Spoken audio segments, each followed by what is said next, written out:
नमस्कार बच्चों। हमारे कल हम लेखक परिचय और पाठ परिचय पढ़ चुके हैं। कुमार गंधर्व लेखक हैं और अध्याय का नाम है भारतीय गायिकाओं में बेजोड़ लता मंगेशकर। लता मंगेशकर का भी संपूर्ण जीवन परिचय पढ़ चुके हैं। आज हम पाठ पढ़ेंगे, अध्याय पढ़ेंगे। वर्षों पहले की बात है, काफ़ी वर्षों पहले की बात है। मैं बीमार था। मैं लेखक कुमार गंधर्व कि मैं बीमार था। उस बीमारी में एक दिन मैंने सहज ही रेडियो लगाया, रेडियो उठा लिया मैंने उस बीमारी में। सामान्य रूप से, सहज रूप से रेडियो पास में रखा था, जानते हो कि रेडियो, वो उठा लिया मैंने और लगाया। अचानक एक अद्वितीय स्वर मेरे कानों में पड़ा। कैसा स्वर? अद्वितीय।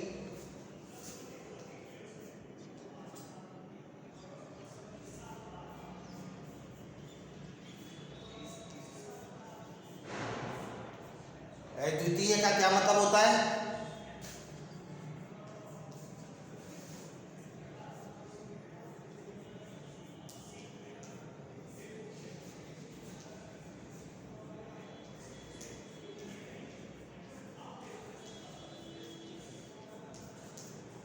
जिसके समान कोई दूसरा नहीं हो, अद्वितीय।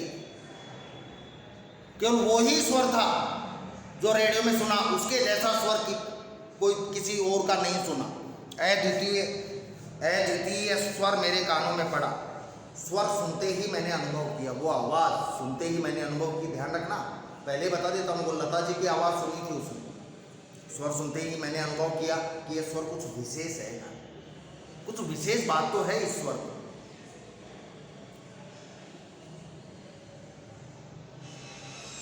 रोज का नहीं, जो रोज मैं स्वर सुनता था वो स्वर तो नहीं है, कुछ विशेष है, अलग है, हटकर है।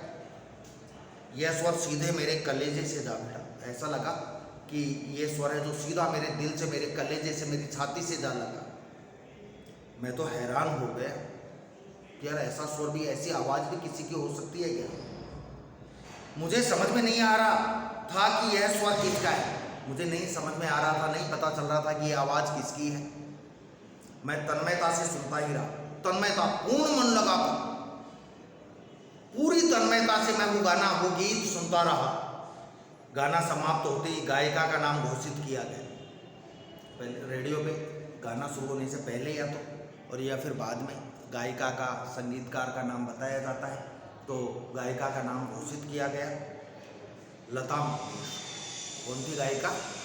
लता मंगेशकर। नाम सुनते ही मैं चकित हो गया, आश्चर्यचकित हो गया। मैं मन ही मन एक संगति पाने का भी अनुभव हुआ।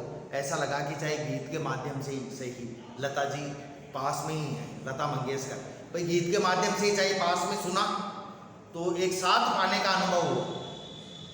सुप्रसिद्ध गायक दीनानाथ मंगेशकर, सुप्रसिद्ध, बहुत प्रसिद्ध गायक दीनानाथ मंगेशकर, कल बताया था। लता जी के पिता का नाम है दीनानाथ मंगेशकर, इनके भाई का नाम क्या है? हृदयनाथ मंगेशकर। सुप्रसिद्ध गायक दीनानाथ मंगेशकर की अजब गायकी एक दूसरा स्वरूप लिए उन्हीं की बेटी की कोमल आवाज़ में सुनने का अनुभव हुआ।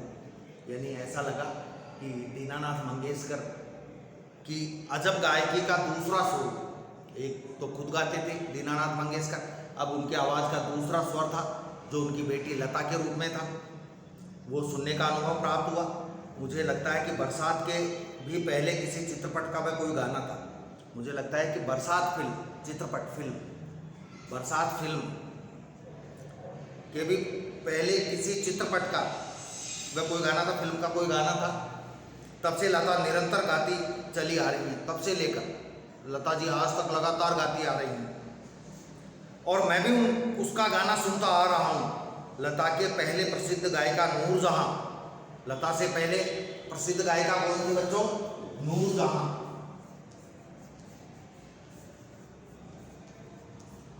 लता से पहले कौन सी गायिका प्रसिद्ध? नूरजहां। लेकिन लता जी ने तो नूरजहां को भी पीछे छोड़ दिया, लोग नूरजहां को भी भूल गए। कब? जब से लता जी की आवाज़ लोग सुनने लगे।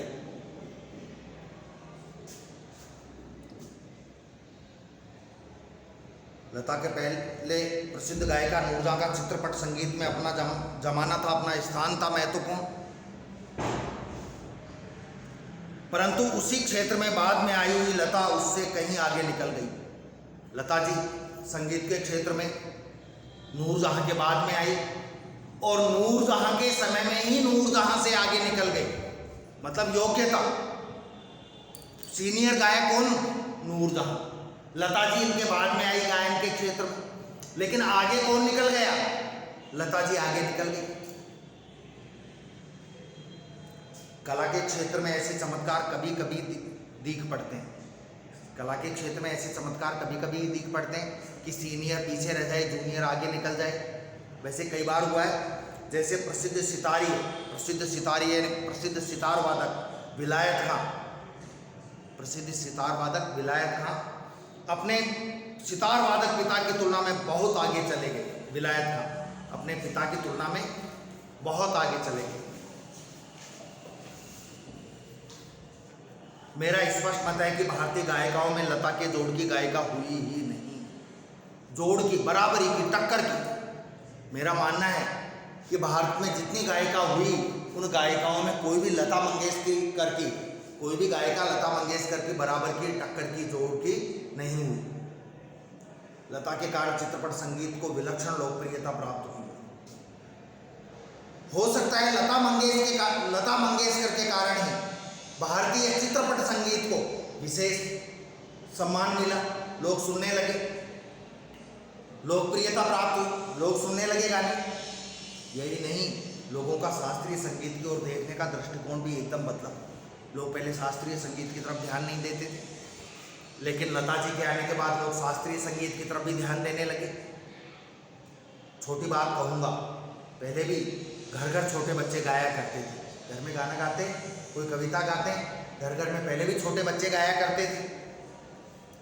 पर उस गाने में और आजकल घरों में सुनाई देने वाले बच्चों के गाने में बड़ा अंतर हो गया है। पहले जो बच्चे गाते थे घर घर में गाना, उन गानों में और आज वाले गानों में बड़ा अंतर हो गया, क्योंकि लता जी के कारण आज वाले गानों में लय, सुर, ताल सब मौजूद रहती है। पहले वाले बच्चे भी गाते थे, लेकिन उनमें लय, सुर, ताल मौजूद नहीं रहती।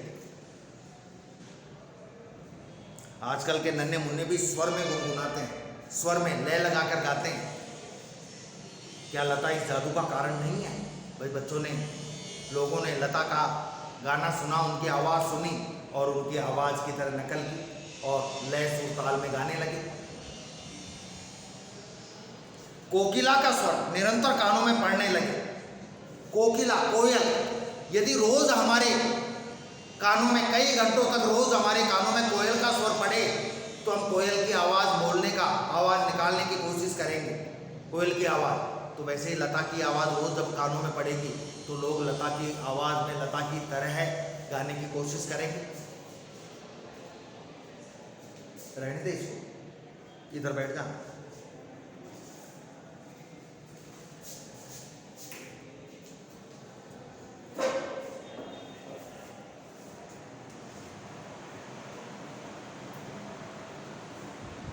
ये स्वाभाविक ही चित्रपट संगीत के कारण सुंदर स्वर मल्लिकाएं, चित्रपट संगीत के कारण सुंदर स्वर मालिकाएं लोगों के कानों पर पड़ रही हैं। स्वर मालिकाएं, स्वर मालिका में शब्द नहीं होते, स्वर मालिका में शब्द नहीं होते, केवल उतार चढ़ाव होता है, लोगों के कानों पर पड़ रही हैं। संगीत के विविध प्रकारों से उनका परिचय हो रहा है।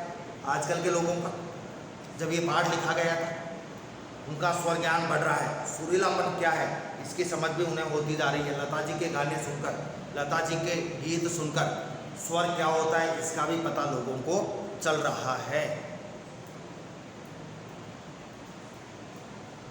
सुरीलापन क्या है इसकी समझ भी उन्हें होती जा रही है। तरह तरह की लय के भी प्रकार उन्हें सुनाई पड़ते हैं और आकार युक्त लय के साथ उनकी जान पहचान होती जा रही है कि भाई लय सही होनी चाहिए तब गाना अच्छा माना जाएगा। इन सबका श्रेय लता को ही है। इन सबका श्रेय किसको है? लता जी को ही है।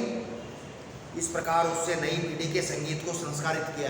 जो बाद वाली पीढ़ी में, नई पीढ़ी में संगीत आया, वो संगीत को संस्कार देने का काम भी लता जी ने किया। और सामान्य मनुष्य में संगीत विषयक अभिरुचि पैदा करने में बड़ा हाथ बटाया।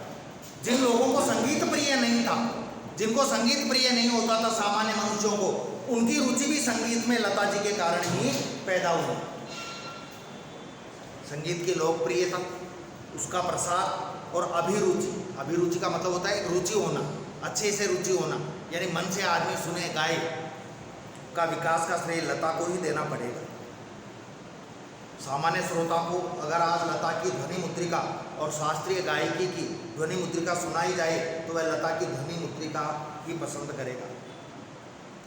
ध्वनि मुद्रिका क्या होती है? स्वर लिपि।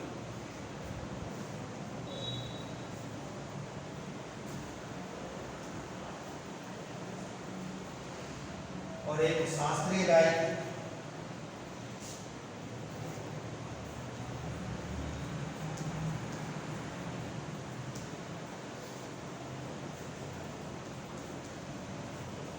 गीत को नियमों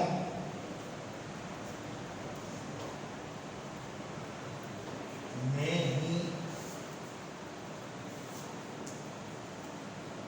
गाना या बजाना।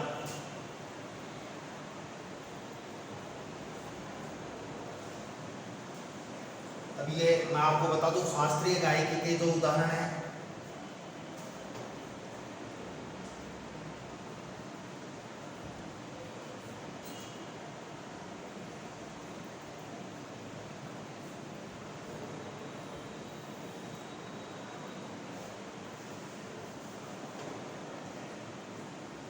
ख्याल,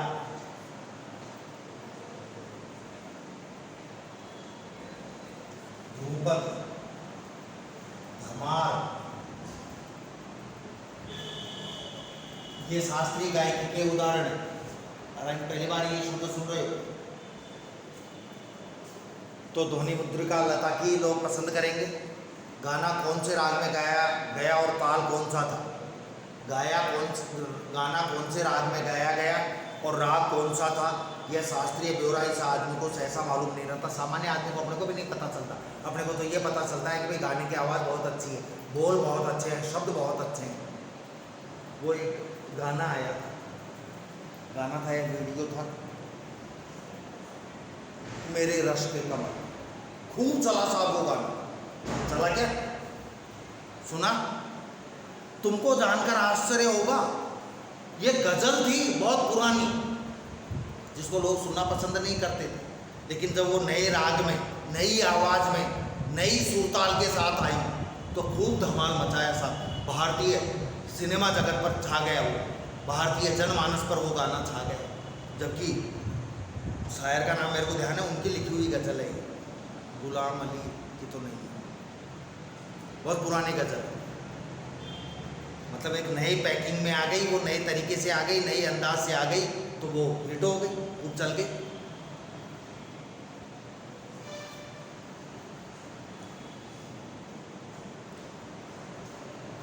उसे इससे कोई मतलब नहीं रहता कि राग मालकोस था और ताल त्रिताल, उसे तो चाहिए वह मिठास जो उसे मस्त कर दे। उसको मतलब नहीं है कौन सी राग है क्या है, उसे मतलब यदि है तो गाने में मिठास होनी चाहिए, आवाज़ में मिठास होनी चाहिए, जो वो सुनकर मस्त हो जाए, तबीयत खुश हो जाए, जिसका वह अनुभव कर सके। और यह स्वाभाविक ही, क्योंकि जिस प्रकार मनुष्यता हो तो वह मनुष्य है।